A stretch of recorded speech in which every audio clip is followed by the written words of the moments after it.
Hello everyone, T-Man978. Right now I'm bringing you another Star Wars The Black Series chill review. This time it's Emperor Palpatine. And you can see they gave him this nice packaging that reminds me a lot of SH Figuarts. Who they are directly competing with, if you ask me. Because I've been saying that a lot recently. And a lot of people's been saying that recently. I ordered this from Amazon, and yeah, if you're a mint and box collector, this thing got beat up. They barely ever put frickin' packing materials in the boxes and whatnot, but I don't care. I like seeing all this. It really makes you, when you see it, it makes you feel like you're really getting something, and this is higher than the normal figure. So let's get them out of there.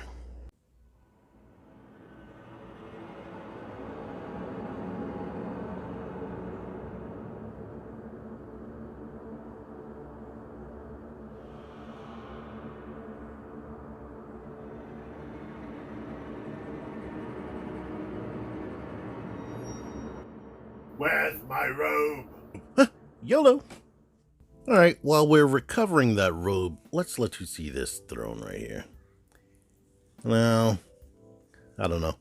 The finish, it's not like painted or anything. It would have been nicer if it was painted. So it does have like a smeary type of finish. So that's not all that nice. This does actually rotate.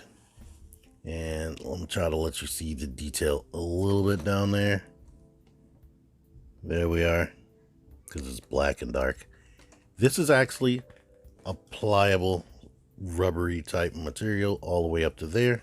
So it's not all hard like this throne right here, which is actually bigger, but they're the same price.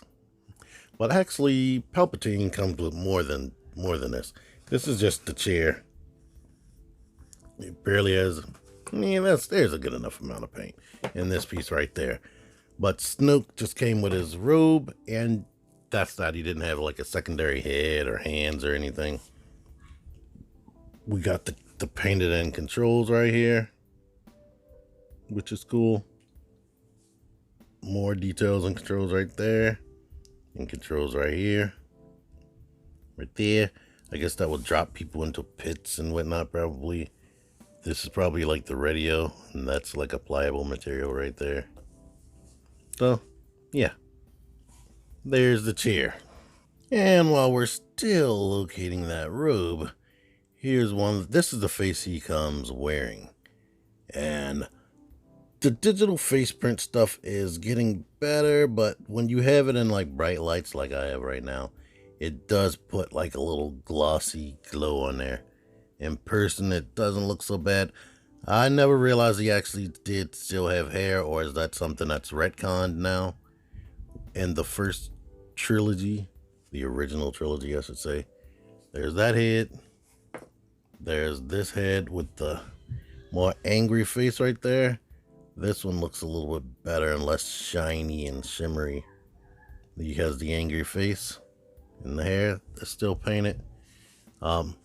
He does come with these force lightning effects right there. All of this is gummy and pliable. Both hands. Some of it's blue, some of it's kind of fleshy. And he has this black cane right here. So, yeah.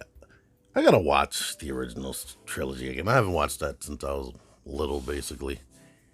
And here he is with this head on, where he's happy to be doing bad things. He has this on there. It's attached to this sash, which is pliable material. I believe it's attached. But right there he has this type of joint.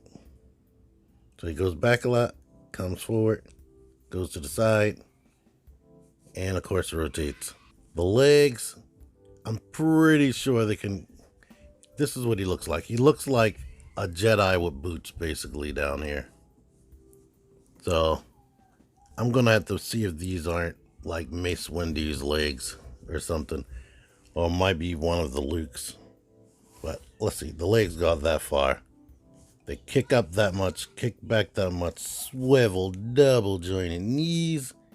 No boot rotation, unfortunately. Boots can come forward, boots can go all the way back. They swivel right there. I have no clue in the movies what he actually wore under here. It probably was something a little bit more comfortable than boots. But there you are with that. And since he's a hooded character, and you don't have to worry about breaking up sculpt, is what they worry about with these Black Series figures. He does have bicep rotation, double jointed elbows, but I will admit, this top joint, for mine, it is kind of that fused situation, so you gotta like really try to bend that, and you can get a full crunch in right there. But without messing with that, you get this, and you don't really need more than that. His hands has the outward rotation, or the roll of the dice action as it's been coined. So yeah, on both hands. And the shoulders go out this far and rotate. Neck can go only up that high, which is high enough for him. Go down, and of course swivel. There's no real pivot or anything. Now the robe. On yours, you see what he looks like through my video, so I wouldn't even suggest taking this off, because that hole right there was a lot smaller. And I thought, like, wow, this is a cool system right here. Look how that's attached right here. This isn't coming off. It's not one of those dumb buttons. You can just put it in through here, and you're good to go. But now that I've taken it out, it got loose. I didn't show this off, but his hands are fully painted. The hands, the head, they're fully painted. That's nice. Here he is in all his old man glory right here with his cane. You put the cane in his hand. I don't want to show that off. But, and you put the robe on him 2 arms at a time, unlike in real life where it's typically 1 arm at a time. That makes it easier.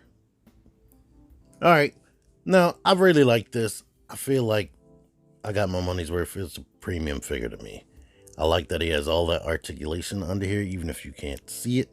You still have access to all that because this cloak doesn't hinder anything.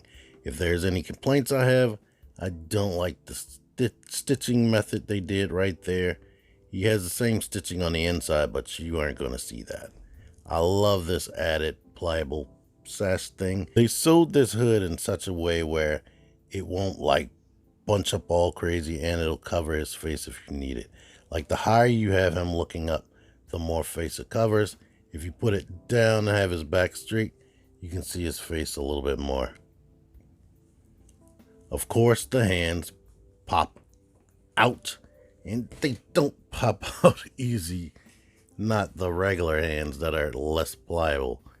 But you can put his Force Lightning hands in there, and that's gummy, and that's even a little bit stiff. Yeah.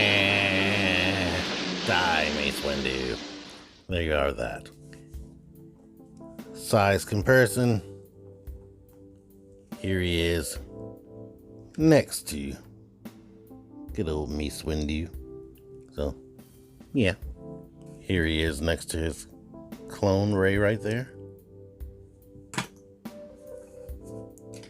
Here he is next to the Punisher, who is rather tall, to be honest. Here he is next to Luke Cage. In fact, let's put those 2 together. Like, wow. Punisher's taller than Luke Cage. Now here he is with the "you done pissed me off" face. Yeah, this stuff looks better in person than it does behind the lights and on camera. Trust me. Now for me, personally, this is worth what they're charging. I think comparatively to what you pay with SH Figure Arts, this is probably about $60 cheaper than what it would be if it was SH Figure Arts. And it has pretty much a similar amount of articulation. And how much articulation do you need out of Emperor Palpatine? In fact, it probably has more articulation than you need, or that you would get with SH Figure Arts. Because I know they wouldn't use soft goods and all that junk. I don't even know. You probably would have to take his legs off to make him even sit down. Anywho, I think it's worth it. If you think it's worth it, it's going to be a link in the description so you can get him off of Amazon like I just did. it helps my channel out if you do use my link. And even if you don't buy him, but you click the link and buy something else, venture off and get something else, that helps my channel too. So, thank y'all for watching this. Until next time, D-Man978 out of here. Click the videos. Click the fucking videos, baby. Click the videos. You should really click these videos. Click the videos. Click those fucking videos, baby. Click the videos. You really should click those videos. Click that shit.